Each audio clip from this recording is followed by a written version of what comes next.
Doris le pide disculpas al protagonista por haberse demorado más de lo esperado. Él lo observa y piensa que se ve bien, incluso después de haber tenido que tratar con un problema legal. Él le comenta que debido a la lluvia no se logró escuchar ningún ruido del exterior. Doris se sorprende, ya que en realidad había usado un hechizo de silencio para no molestarlo, pero él no lo entiende de esta forma. Ella siente que hay un significado oculto en sus palabras y cree comprender toda la situación turbulenta de Nokin. Posiblemente es por la lluvia, con cazadores y magos involucrados. Por eso, la pelea entre dos magos destructivos no sería más que dos gotas en el océano. Según su deducción, esa es la visión de alguien tan poderoso como el protagonista. Doris no puede imaginar qué relación tiene él con todo este problema, pero esto hizo que incluso un mago negro ignorara las reglas. Cree que esto traerá consecuencias, aunque no sabe si serán buenas o malas. Después de esto, Doris le dice que no volverá a molestarlo. El protagonista agradece y comenta que el clima ha empeorado, pero gracias a eso han llegado más clientes a su tienda. Aún así, él no es alguien que disfrute de los problemas ajenos. Preferiría que todo fuera más tranquilo, aunque hubiera menos clientes, para poder tomar el sol y leer libros cuando se aburra. Sin embargo, cree firmemente que la situación llegará a su fin. Si todos trabajan juntos, eso lo cambiará todo para bien. Doris piensa que todo eso es un sarcasmo, cuando en realidad todo lo ocurrido fue orquestado por el protagonista. Para ella, su personalidad resulta horrorosa. El protagonista se da cuenta de que Doris no está muy bien, piensa que pudo ser el asunto que tuvo que tratar. Sumado al fuerte clima, decide no seguir hablando sobre el trabajo y reprocha no haberle ofrecido té antes. Cambiando de tema, le agradece su ayuda y le pide que tome una taza de té. Doris piensa que debe ser cortés para no hacerlo enojar, ya que además de la batalla exterior, él preparó el té y parece estar de buen humor. Doris agradece el té y le pide al protagonista que continúe desde donde lo dejaron. Él acepta y le dice que puede ayudarla, pero no será fácil. El camino para recuperar el reconocimiento es largo. Hará lo que pueda, pero dependerá totalmente de ella. El protagonista piensa en centrarse en lo difícil del trabajo para cobrar más caro y comienza a describirlo. El honor y el reconocimiento son claves para la supervivencia de una clase noble. Doris pertenece a la familia Iris, que antes fue una casa de gloria. Para devolverle a su lugar, no deberá cometer errores. Su personal debe estar comprometido, y si nadie es confiable, todo estará condenado. El protagonista recuerda que en la Tierra la investigación heráldica es casi inexistente. También recuerda que un amigo lo ayudó a conseguir permisos para escribir un libro relacionado con el tema. Su título era Signos y Símbolos. El protagonista le entrega el libro a Doris para que lo lea, ya que será de gran utilidad. Recuperar la antigua gloria no es algo sencillo. Doris, al tocar el libro, de repente cambia de lugar. Se encuentra en algo parecido al espacio, al que la llama fisura del mundo. Allí hay poderosas bestias de ensueño. Doris cree que va a morir, pero se da cuenta de que esos monstruos están siendo atados de alguna manera y se sorprende. Luego regresa a la librería y al mirar el libro, le parece increíble haber percibido tantas cosas con solo observar el símbolo. Este símbolo fue creado específicamente para las bestias del ensueño y el libro también le ayuda a entrar en un estado de premonición. Esto va en contra del sentido común de un profeta. El protagonista le pide que lea el libro y memorice cualquier información relevante. También le aclara que no se esforzará en explicarle todo, ya que podría ser contraproducente. Piensa que el libro fue escrito como divulgación científica y que es de acuerdo para una principiante como ella. Primero le debe leer y luego hacer mejores preguntas. Doris lo entiende y decide leer el libro detenidamente para comprenderlo. Doris reflexiona que hace mucho tiempo un profeta no entraba en estado de premonición.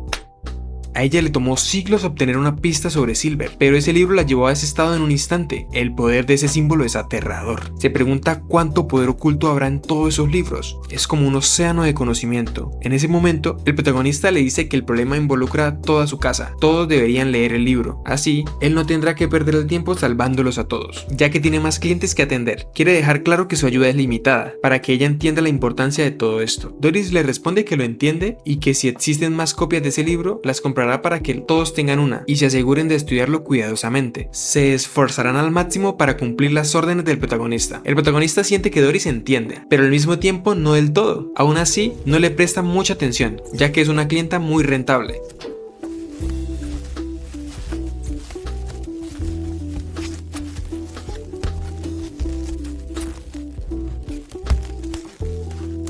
El protagonista le comenta que solo tiene 30 copias de este libro. Doris no entiende cómo un libro tan poderoso puede ser impreso tantas veces. Luego, el protagonista le regala el tarro de té del que ella estaba bebiendo, diciéndole que notó que estaba disfrutando mucho y que si desea más, siempre puede visitarlo nuevamente. Doris se sonroja y le promete que, si la familia Iris recupera toda su antigua gloria, actuarán como sus perros falderos. Cambiamos de escena y vemos a Joseph observando el desastre. Llama maníacos a Murphy y a los demás. Su asistente le informa que Andrew, de la Sociedad de la Verdad, está realizando un análisis mientras ellos hablan y pidió que no alteraran ningún rastro de maná. Joseph se enfurece y manda al carajo a los forenses. Está molesto porque la red de vigilancia no detectó un ataque destructivo y permitió que un mago negro hiciera lo que quisiese en Nokin. Los trabajadores comunes maldicen a Joseph, pero al mismo tiempo admiten que siempre ha tenido ese temperamento y eso los asusta. Aún así, Joseph acepta trabajar con esa gente y pregunta si hay algo más que informar. Su asistente le dice que el objetivo era la librería y pregunta si deberían ir a investigar. Joseph le grita rápidamente que no, pero algunos miembros de la sociedad secreta ya están dirigiéndose al lugar. Esto hace que Joseph se enoje aún más y ordena que los llamen de inmediato. A unos metros de allí, vemos a un forense mágico localizando rastros de maná. Piensa que los magos negros están completamente locos por usar un hechizo de ese nivel en ese lugar. También resulta extraño que la red de vigilancia no haya detectado nada. Es George Byron, tiene 24 años y es estudiante de la Sociedad de la Verdad. A Byron le parece muy sospechoso lo de la red, como si hubiera un topo, o sea un sapo. Se queja por tener que hacer ese trabajo siendo solo un funcionario, ya que él se dedica más al apoyo logístico y a las herramientas de alquimia. Byron escribe sus suposiciones sobre el incidente. Al parecer, el culto escarlata intentó eliminar a quienes estaban interfiriendo en sus operaciones. Entre ellos, la Sociedad Secreta y la Torre de los Instrumentos llevaban mucho tiempo buscándolos, pero son muy cautelosos. Siempre se teletransportan y si los capturan se suicidan. Otra razón es que Murphy estaba creando demasiados zombies con su ataúd, lo que causaba constantes problemas. El objetivo también podrían haber sido los miembros restantes del grupo del Lobo Blanco, liderado por Zixu. Sin embargo, a Byron le resultó extraño, ya que la líder suprema Murphy fue asesinada en la batalla infalible. Aún así, todos los ataques apuntan a la librería 23, que estará ocultando ese lugar. Al observar con más detalle, Byron percibe un poder extraño que emana de la librería. Decide entrar, aunque algunos compañeros le advierten que no lo haga. Aunque la librería parece normal, algo no le cuadra. Justo cuando está a punto de entrar, Joseph lo detiene y le pregunta qué está haciendo. Byron, con una expresión casi maniática, no entiende la pregunta y responde que solo está investigando, ya que la persona dentro de la librería es de interés y él necesita revelar la verdad. Joseph le responde que por el bien de su sanidad no lo haga. Byron no puede creer que Joseph dude de su cordura. Para él, el conocimiento mantiene la calma y la sanidad es esencial para cualquier estudio. Asegura que no será disuadido y con una actitud tan extraña le dice que aunque sea un caballero no puede bromear con su cordura. A Joseph le estresa al ver lo difícil que es hablar con ese tipo de personas. Sabe que son tercos. Por un momento piensa en golpearlo, pero el trato comercial con la Sociedad de la Verdad lo detiene, ya que ellos compran herramientas de alquimia. Finalmente, opta por decirle que la librería tiene clasificación de rango I. Byron se sorprende enormemente. Joseph continúa diciendo que hace poco la torre clasificó la librería como clase I, pero la base de datos aún no se ha actualizado. También le aclara que el dueño de la librería los ha ayudado antes y que no le gustaría verlo investigado por alguien como él. Byron piensa que la Sociedad de la Verdad sabe casi todo sobre lo que ocurre en Nokin gracias a su red de vigilancia. No puede creer que esa librería haya pasado desapercibida justo frente a sus narices. Joseph continúa y le dice que si no le cree, recuerde que un mago destructivo activó un hechizo extremadamente peligroso y fue el protagonista quien lo detuvo. Incluso la torre de los instrumentos mágicos fue más efectiva. Concluye diciendo que debería investigarse a sí mismo primero. Finalmente, Byron acepta.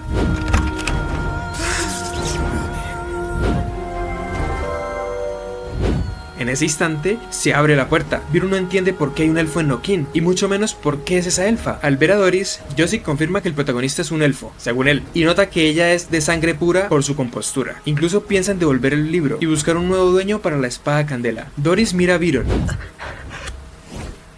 y le pregunta por qué está parado frente a la puerta de su maestro, el protagonista. Byron entra en shock. Una elfa jamás llamaría maestro a alguien que no fuera una de las 4 brujas primordiales. No puede creer que una simple librería sea en realidad un mundo de ensueño gobernado por una bruja primordial. Doris continúa, furiosa, diciendo que la Sociedad de la Verdad es insolente. Espera que no confunda la bondad de su maestro con valentía ignorante. También espera que su cerebro se haya fundido, o tal vez por eso se atreva a mirar a su maestro. Byron se asusta profundamente. Se arrepiente de haber ignorado la advertencia de Joseph. Ahora se encuentra frente a un elfo de rango destructivo. No quería que esto pasara y no sabe qué hacer. En ese momento, Joseph interviene y le pide a Doris que perdone a Byron por haberla ofendido. Además, asegura que su maestro no le importaría la curiosidad de un ignorante. Doris responde que debería alegrarse, ya que lo ocurrido es bastante simple. Los magos negros aparecieron e intentaron lanzar un hechizo destructivo sobre la librería y sus alrededores, y ella simplemente le puso fin y los mató, nada más. Joseph piensa que tiene mucho sentido. La eclosión del descendiente del espejo mágico está está en su etapa final y el culto escarlata estaba celebrando. El dueño de la librería debió hacer algo que los molestó profundamente para convertirse en su objetivo, al permitir que su subordinada tratara con el culto. Dejó claro de qué lado está. Joseph le pregunta a Doris cuál cree que fue el motivo de todo esto. Doris responde que no tiene idea y que además debería ser ella quien le haga esa pregunta a él. Doris continúa diciendo que representa a la familia Iris. Hace poco llegó a la ciudad y fue testigo de cómo esos brutos atacaron a la emisaria del maestro sin razón alguna. ¿Acaso no debería tomar represalias? Además, ella los ayudó a detenerlo y aún así la interrogan. Doris no puede creer que Nokin trate así a sus invitados. Joseph responde que no manejaron la situación adecuadamente y que incluso el dueño de la librería merece mayor respeto. Una vez lo ayudó con un problema que llevaba muchísimo tiempo sin resolver. De no haber sido por eso, lo habría visitado ese mismo día. En ese momento, Byron agradece a Doris por la información y por su contribución. De pronto, su teléfono suena. Es el vicepresidente de la Sociedad de la Verdad, quien le pide que le pase el teléfono a Doris. Cuando Doris toma el teléfono, él la saluda diciendo que han pasado 300 años y le pregunta cómo ha estado. Ella solo le responde con voz temblorosa: ¿Andrew?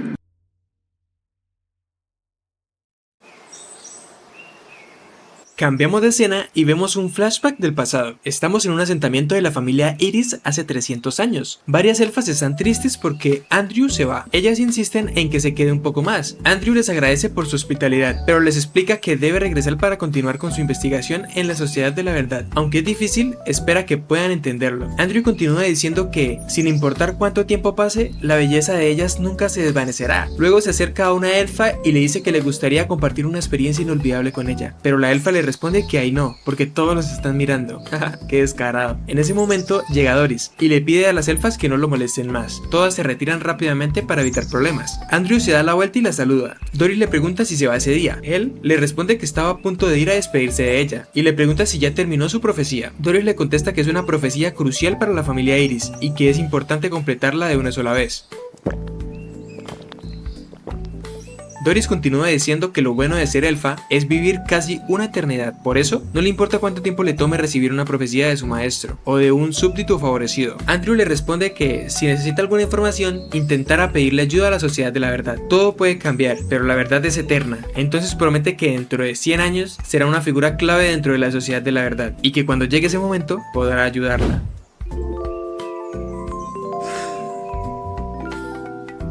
Doris le toca la cabeza suavemente y le da las gracias. Andrew se sonroja. Doris continúa diciendo que muchas personas creen que los elfos son orgullosos, pero no saben que vivir tanto tiempo les hace valorar más a las personas importantes, porque son muy pocas las cosas que realmente merecen ser recordadas. Andrew piensa que está de acuerdo con Doris, pero justamente por eso ella no lo recuerda. Doris le dice que no le tocaba el cabello desde que era pequeño. Andrew se molesta y le pide que no lo trate como un niño. Doris sonríe y le dice que si está dispuesto a que ella no lo trate como un niño, entonces debería decirle su nombre para guardarlo en su mente hasta que su cuerpo falle.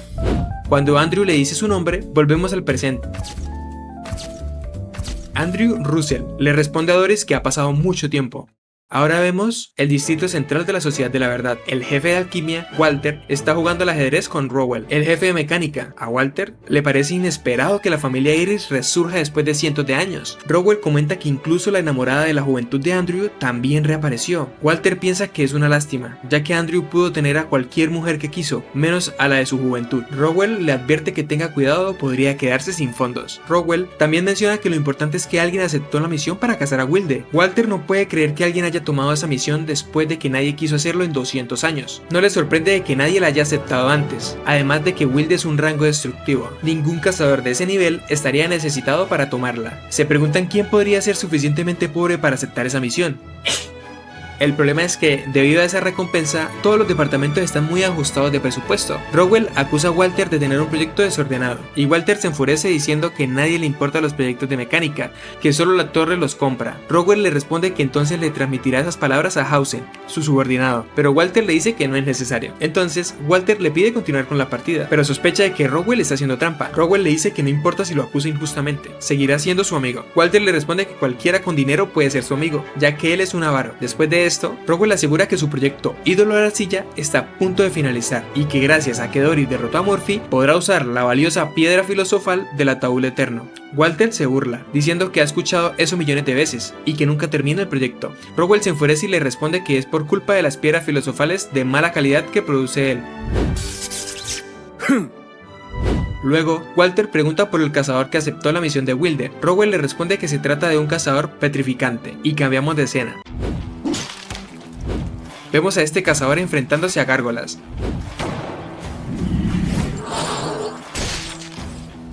Con esta misión podrá alcanzar por fin el rango destructivo. Después revisa un documento sobre su siguiente presa, Wilder. Al verlo, piensa que no se ve nada mal.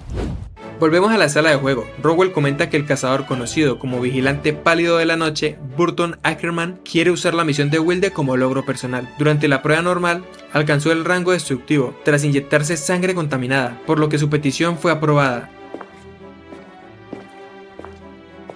En ese momento, Andrew los interrumpe y les pregunta de qué están hablando. Rowell le pregunta a Andrew si logró resolver su problema. Andrew les dice que no se preocupen, han pasado 300 años, y aún así, ella sigue siendo la misma. Ni siquiera ha cambiado su forma de hablar, todo le parece un sueño. Walter piensa que Doris es un elfo, una especie longeva, así que es normal que no haya cambiado. No hay mucho que pensar. Además, Andrew no pensaba en ella cuando estaba en su época de mujeriego, pero es mejor no decir nada por temas de financiación. Walter le pregunta a Andrew si es cierto que la familia Iris decidió servir al dueño de la librería. Andrew responde que sirven al ser que está detrás de él y le muestra un documento de la torre de los instrumentos. En ese momento, Andrew le informa a Walter que reducirá su financiación un 30%, ya que se detectó una entidad indescriptible no descubierta. Como el informe fue escrito por el mismo Joseph, no puede ignorarlo. Aclara que, aunque parecen ser amigables, no deben apresurarse. Aún así, el asunto sigue siendo problemático, ya que Wilder tiene conexión con esa librería. Por eso, Andrew le pide a Rowell que guíe a Ackerman hasta la librería y sea sus ojos. Por ahora, deben ser cautelosos, ya que la prioridad es el engendro del espejo mágico. Dejar ir a Ackerman es la mejor opción. Andrew continúa diciendo que necesita entender el modus operandi del protagonista. No basta con llamarlo amigable y dar caso por cerrado. Deben proteger a todo Nokin. Es un problema que lo obliga a reflexionar. El objetivo de la sociedad secreta es el conocimiento y mantener el orden, pero cuando una organización acumula demasiado poder, se corrompe desde adentro. Walter y Rowell preguntan si hay un infiltrado en la organización. Andrew responde que no tiene dudas. Si no manejan bien esta situación, la credibilidad de la sociedad caerá, y ese es un precio que no pueden pagar. Andrew continúa diciendo que la organización carece de un sistema de control interno y espera que ellos puedan proporcionarlo. Eso es algo que también desea la presidenta, María. Si no estuviera luchando contra un indescriptible en ese momento, habría sido ella quien lo dijera personalmente. El plan es que Ackerman pruebe el terreno primero. No deben temer a un indescriptible. Después de todo, incluso los dioses mueren.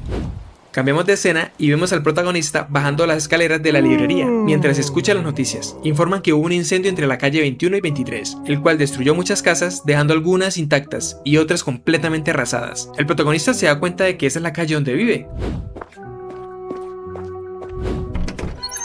Abre la ventana y ve todo destruido. Solo se durmió un momento y de repente ocurrió una explosión. Piensa que tuvo un sueño muy profundo, ya que todo pasó y no despertó. Lo único que recuerda es que Doris compró 30 libros y ahuyentó a los policías de migración. Todo le parece demasiado extraño, incluida la explosión. Aún así, se alegra de que se haya detenido justo frente a su puerta. De lo contrario, su vida en ese mundo habría terminado. El protagonista vuelve a pensar en Doris. Ella le regaló una planta en una maceta, ya que no podía aceptar un regalo sin dar algo a cambio. A él le pareció exagerado, pero según Doris, esa semilla es muy valiosa porque tiene mente propia y se alimenta de los deseos. El protagonista no cree en todo eso, pero le parece tierno que ella lo crea. Además, cuando crezca, la planta servirá para purificar el aire. Mientras riega la planta, sonríe y dice que espera que pueda mejorar el aspecto de la tienda, y se emociona al imaginar que se convertirá en algo hermoso.